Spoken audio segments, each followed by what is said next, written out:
Ano yung natugtog na yun? Sa taas. Wala yun, yung ano yan. Yung games ni Justin. Yung ganun karinig.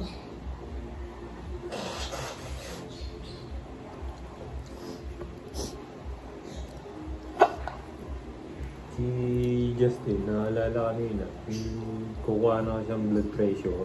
Oo. Gamo. 7:30. Dali, si Ate. 7:30 ganyan nagising. Umimbis doon. Ano yung sabi mo? Ako. Dati ito, sasabihin ko lang sa'yo ha. Baka labahan mo. Ang. Di ba, ano ko yun, hotdog ko, yung pula. Yun yung pinakahuling niyakap niya na may video ko na yakap-yakap niya. Baka labahan mo yun. Ay, green, Kaya, green ba yung pula? yung pula. Kaya hindi ko sinasabi, baka labahan mo eh. Hindi. Akin naman yun, hindi yung kay Joey Lee. Pero yung gabi na, Yung sinugod natin. oo, yakap niya yung, nakita mo yung binibidyohan ko, yun yun. Ngayon ko lang nabanggit kasi baka bigla mong labhan. Hindi ko nilalaban talaga yun. Pero yun, sa akin yun. Kumbaga, hindi kasama niyakap sa... lang niya. Oo. Eh di ba tigi-tigi sa kayo no? Oo, yung gabi nyo, yun ang niyakap niya.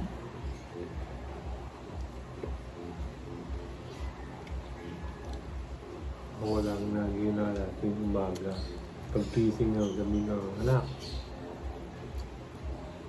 Inom mo ng tubig na mainit bago ka maligamdam, bago ka maligo. May pagkain ka sa baba.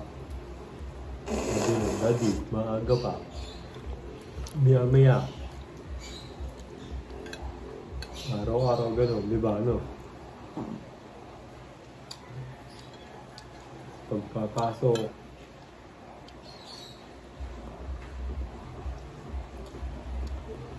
Pag minsan, parang okay lang, hindi ka naiiyak. Bigyan mo. Kaso minsan, bigla mong maaalala, maiiyak ka.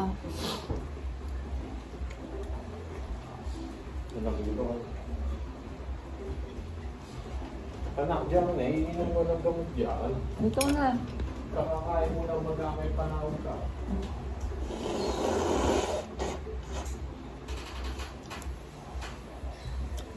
Ito po, papapak lang po ako. Hindi rin ako makain na rin ng rice. Pero kumakain ako minsan ng wheat bread, carbohydrate. Mamaya po magsuswimming po kami. Sabi ko sa anak ko, anak, hindi pa kayo nagsuswimming dyan ng boyfriend mo. Yun nga po si Onan. Mag-swimming kayo dyan. Sabi niya, o sige mami, ipapalinis ko sa daddy mo, sabihin mo lang. Kasi po yung swimming pool, dapat paandarin mo muna, lilinisin bago gamitin.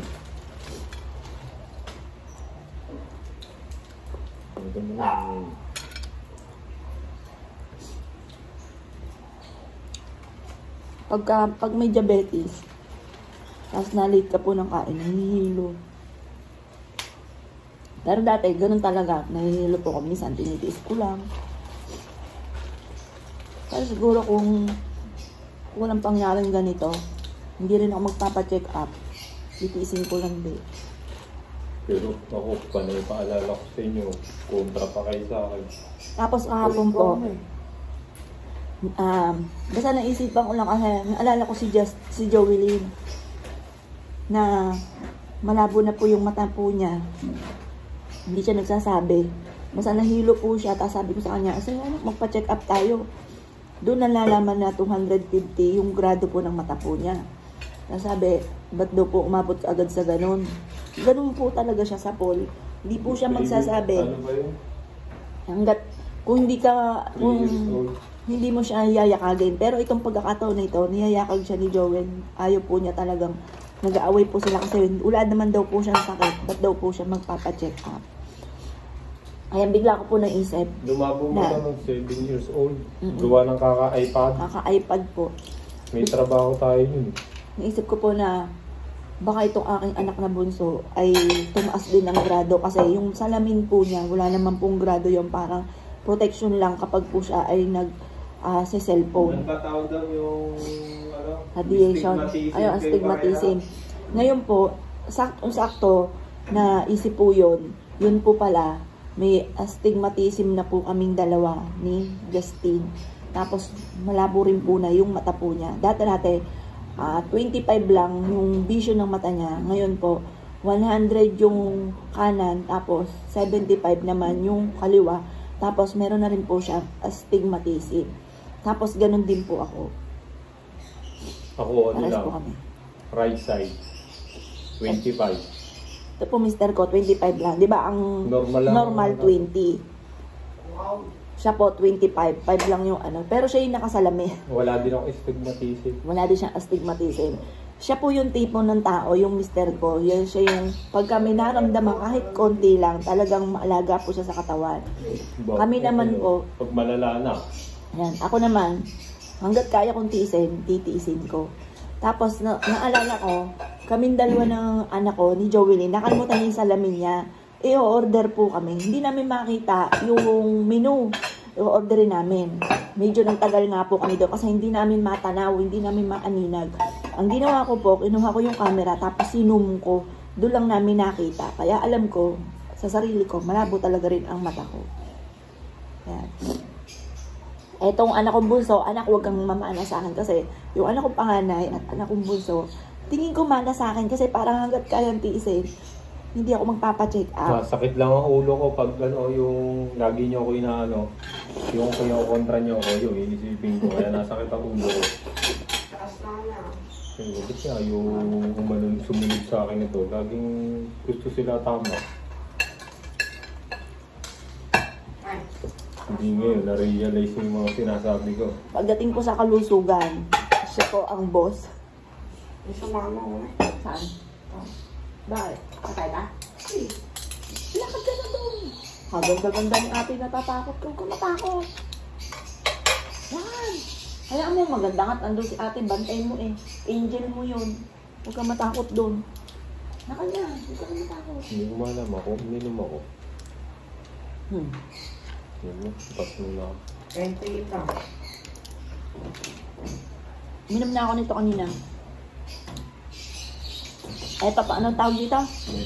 Metformin po ito. Pero mamaya, may check up po ako. Babasahin lahat yung ano. Ano? Sige, lakad na na. Lakad na. Buhay mo muna yung ilaw ulit. Anak, aganda-ganda ni ate at saka kapatid niya. Huwag ka matakot kahit magparamdam yun sa'yo. Kasi po kagabi parang may umiiyak. Doon sa ano. Parang may uungot. Parang may umuungot. Pero sabi ko, noong ano, sabi ko lang sa isipan ko, kasi natutulog na po sila baka magising. Sabi ko sa isipan ko, anak, kung malungkot ka man, nagdadasal ko na maging masaya ka kung nasan ka man ngayon, huwag kang malungkot. Ayun po. Tapos sabi rin po sa akin ng kakalala ko, ng kapatid ko, isipin ko na lang daw po, hindi na si Jovelyn masasaktan. Ayun. Tapos nanonood akong video niya kapag po ako'y namimiss ko po siya. Meron siya nabanggit parang 1 year ago na nag-working student daw po siya. Napaisip ako, working student wala talagang kagawa-gawa po dito yun. Siguro naisip ko na lang yung ex niya, kaya nasabi niya nag-working student siya kasi yun nga po nagtitinda siya ng kung ano-ano. Pero wala kaming kaalam-alam po doon. Kaya sabi ko sa mister ko, sinabi niya sa video na nag-working student po siya 1 year ago. Sabi ko, kung mag-working student dyan dito nga baby dito sa bahay yun. Dito nga po walang kagawa-gawa po iyon. Kahit anong oras nga ang gumising hindi natin ginigising sa higaan no? Pag gising ako pa magtitiklaw. Ano po yon? Yung mga gamit ako pa nagdidikpit. Kapatid, damitan niya. Ako rin na nagtitiklop. Kaya napagalitan ko po ito nung huli. Sabi ko sa kanya, meron kang walk-in closet na matagal mo nang pinapangarap. Tapos ngayon, ayaw mo malang magtiklop. Pinagalitan ko po yon. Siguro mga 1 buwan na nakakalipas. Kami, nagtatalunan namin sa kalusugan itong by October, September. Araw-araw yun.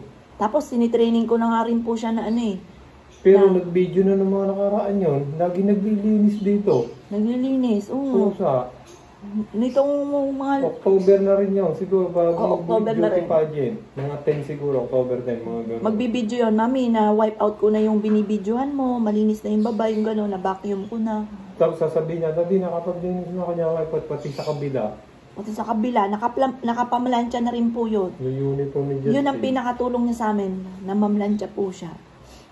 Yung panahon na yun, yung pala parang ano, no, parang ano siya, parang pahiwatig. May pahiwatig na. Pero sa pool naman, Kasi hindi mo yun, utusan, nagkukusa na siya. Ito, October, ano? Tapos na, mga October October. o September, mga ganun. Katapusan ng mga papasok ang October. Tapos parang hindi siya napapagod sa magpa-practice pa, no? So magpa-practice pa. All day pa, meron nakakapaglinis na. Tapos nagtitiklop ng mga damit daw. Tapos yung naglalagay sa cabinet natin ng mga damit ng mga nakaraan.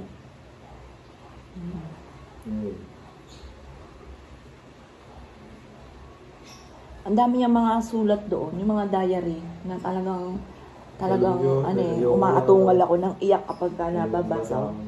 Ito naman mister ko, hindi daw niya kayang basahin. Pati yung album na dumating, hindi daw niya kayang tignan.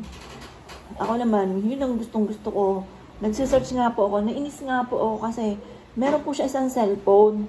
Hindi ko naman password. Ngayon, ginaya ko yung, nag-search ako sa YouTube kung paano ma-open. Yung po pala, madidelete pala lahat. Kaya sobrang sisi ko kasi na-delete lahat. Kaso, hindi ko rin talaga siya mabubuksan kasi kahit email noong ng cellphone na yon at saka contact number ay hindi ko alam. Kaya parang hindi ko talaga siya mabubuksan. Kasi tinaray ko na yung mga ibang cellphone niya, hindi siya ma-open. Tinaray ko rin yung email niya, hindi siya ma-open. Kaya sobrang sisi ko kasi gusto kong buksan po yung cellphone na yon dahil alam ko dati madalas siya rin ginagamit po yun. I-hard reset mo pala eh. Ayun, hindi ko naman alam na ganun po na reset po yun. Basta pinanood ko lang sa ano na ganun daw po para ma-open. Kaya, ginawa ko po yun. Yung pala, na-delete lahat. Mami, kaya na-delete yun. Baka may matutuklas na ano yung masasaktan tayo ng gusto. Opo. Yung anak ko, mabait po yun kung mabait. Pero marami po siya ring sikreto na nitong nawala po siya, saka lang namin natuklasan. Ayan, medyo na ano lang po ako yung sinabi po niya na nag-working student daw po siya. Samantalang dito po, kung tutuusin, wala po siyang kagawa-gawa. Ayan, dito ko na po yun. Wala po siyang kagawa-gawa. Kaya parang napaisip po ako na sinabi niya po yung nag-working student po Kaya siya. sinabi mo sa akin kanina, Mami, nabida ako ng working student. Ayan. Sundo sa ano, makakapag-working student. Oh, yun nga. Sinabi ko po sa mister ko, dati binanggit niya sa video 1 year ago na nag-working student daw po siya. Kaya yung bag niya, kailangan daw po ay ganun, medyo parang malaki. Kasi nga po, nag-working student daw po siya. Kaya sabi ko, napaisip nga po ako na sinabi niya po yun sa video. Siguro, dahil nagtitinda nga po siya, ang may kaugnayan nun, yung ex nga po niya. Ayan. Hindi ko pa alam kung hanggang kailan. Minsan, okay po ko. Minsan, sobrang lungkot ko pag bigla ko siyang naalala. Tapos, sasabihin na anak kong bunso, umiyak ka na naman, mami. Pero minsan, sa kilos lang ako ng kilos. Pero pag nagpapahinga na ako, bigla siya papasok sa isipan ko. Or kaya po, habang naglalaba ako, or kaya po, naglilinis ako, nagdidilig ako, bigla siyang papasok, naiyak na lang po ako. Ayan. Itong, akala ko, ako, fighter na tao. Yung matapang talaga ako, hindi ako iiyak. Akala ko yung mister ko ang mahina. Pero, hindi po pala. Dahil, pagdating sa ganitong sitwasyon, talagang, hindi ko kayang pigilin. Hindi ko kayang pigilan na hindi umiyak. Pero marami ako mga bossing na pinagdaanan din daw po ito. Meron pong anak ay 20 years old na nawala. Meron 15, may 13, may 17. Marami rin po mga ganito yung mga pangyayari.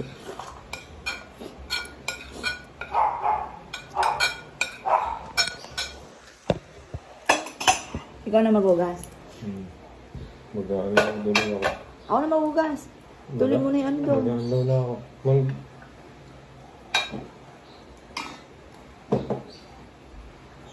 Ako na maghugas niyan. Mag-alaw ka na lang ha. Yan, tulungan po kami. Ganun naman lagi ginagawa ko dati. Ano po yung gawain ko? Naglalaba, naglilinis dito.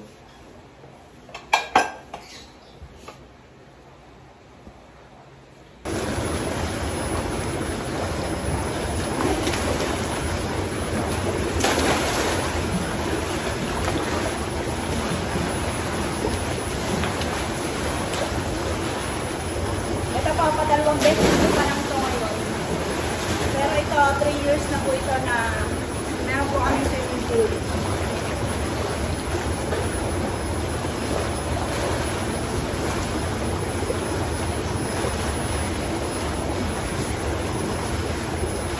Swimming ka na.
Dito sa side na to, dito po.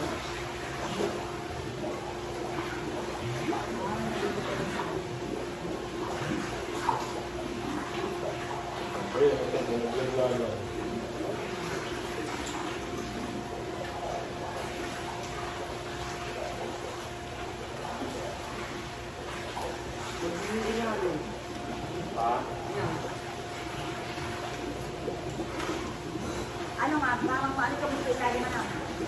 Gumama ng growth area. Bigyan mo kaya ako ng brush, babasin ko. Kung kailangan yung kusin na kamawawag. Hindi eh. Pag di naman nagsusunod. Dito ka muna, baba mo niya. Parang hindi na masyado malamig.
Smile. Dali. Oh, swimming. Swimming ka na, dali. Pakita mo. Okay. Mula doon, dali. Mula doon, dali. Nanonood yung teacher. Mula doon. Mula dito, pag gano'n. Okay. Dali, pakita mo marunong. Dali na. Okay. One. 1, 2, 3, go. Oh. Ayun! Naging pala ka. Pakita mo naman, anak. Oh, dali, mula dito. Pakita mo. Yung ano yung papagalan. Dito ka, susod ka dito, anak. Okay. Mula dulo hanggang dulo. Okay, 1, 2, 3, go. Wow. Wow. Ang bilis. Ano kaya? Napakatagal naman dun. Turuan mo nga kay Din. Mga stroke. Ay, di ko alam yun eh. Bukas magdala kayo ni Ron ng damit. Turuan nyo ng stroke. Ano mo kay Ron kung marunong ng mga stroke? Kayo. Ito, paano ko? Kayong dalawa ni, kayong dalawa. Din, gusto. Ang galing talaga nitong batang. Din. 1, 2, 3. Dulo sa dulo ang isa. 1, 2, 3, go. Yun. Kubagin mo kasi yung stepping. Saan ang naka-stepping? Hindi sa swimming naka-stepping. Hindi talaga siya. Okay, o dyan sa dulo. 1, 2, 3, go. Ayun. Yung stepping kasi, yung pa din eh. Okay. Ayaw, ulit mo anak. Dali, nilulunod yung stepping mo. Uy, sagipin mo anak. Uy, sagipin mo. O, swimming lang. Huwag lang ka swimming. The best daw na, exercise sa mga may diabetes. Swimming. Siguro kaya nagkaroon ng ganito. Oh? Isa. Nilakad o, hindi talaga nito eh. Ah! 1, 2, 3. 1, 2, 3. Four, five, six. Talon. O, talon. Sige, talon. Okay, tapos sabay swimming. Dulo sa dulo, ha? Okay, 1, 2, 3. Parang si Dugong. Si Dugong na bumagsak sa tubig. Kasabayan ka doon natin Candy bukas. Ha? Nabusak.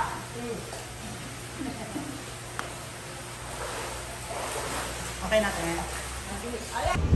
Ngayon pa mga bossing ko, malalaman naman kung anong sasabihin ng doktor. Nandito po kami ngayon sa ospital sa Sinay, dito sa malapit po sa amin sa Biñan, Laguna.